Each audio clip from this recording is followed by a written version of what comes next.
ensure an individual teacher is effective. He recognizes that an individual's commitment to preserving the status quo does not make that person an ineffective classroom teacher. He found very effective classroom teachers among the fundamentalists and very ineffective teachers among the believers, despite their good intentions. He does not depict the tension between the factions in a school as a battle of good versus evil, but rather as a struggle between real people who are merely acting in accordance with their view of the world. He is, however, emphatic in his conclusion that without changing the prevailing assumptions in most schools, and ultimately changing the way we do things around here, page 19, educators cannot fulfill their stated purpose of helping all students learn. Thus, he sets out to help readers understand those different worldviews and offers suggestions regarding how those views might be reshaped and changed over time. The willingness to do more than stress the importance of culture, but to present practical ideas and recommendations for influencing the existing assumptions, beliefs, expectations, and habits in a school is another of the book's strengths. Dr. Mohammed uses the research of organizational theorists to examine the different reasons people resist change. He then offers specific strategies for addressing each reason. He acknowledges that there is no magic bullet that causes instant transformation, but instead advises school principals and teacher leaders, transformational leaders, regarding how they can slowly, incrementally influence assumptions and expectations until they create new norms for their schools. Finally, the book is particularly powerful because the author has not merely studied the challenge of changing a school's culture. He has actually done it in an extraordinarily successful way.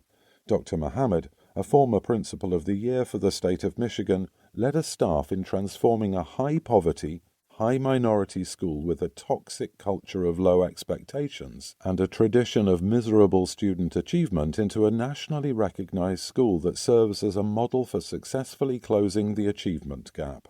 When Dr. Mohammed states that a dysfunctional or toxic school culture is not insurmountable, page 22, he does so with the absolute conviction of someone who has been spectacularly successful in taking on that challenge.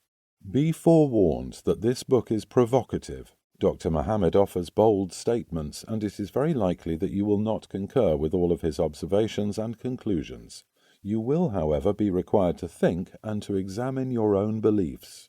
For too long, educators have given lip service to the idea of creating schools where all students learn at high levels.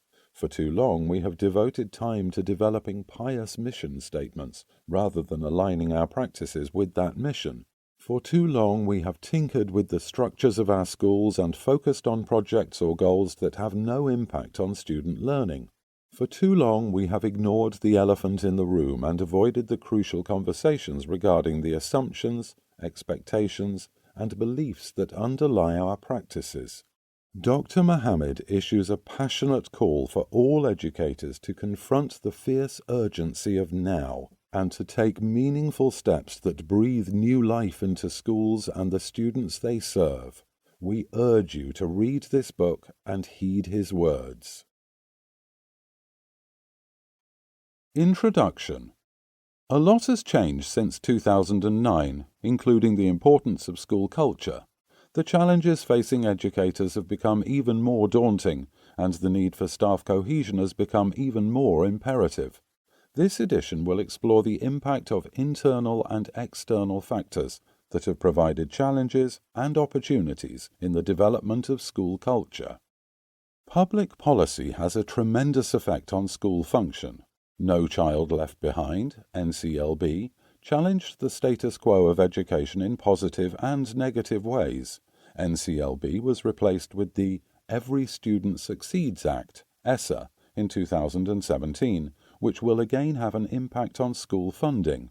The Great Recession of 2007 to 2009 also impacted public policy and funding and shaped the goals, focus, and culture of schools.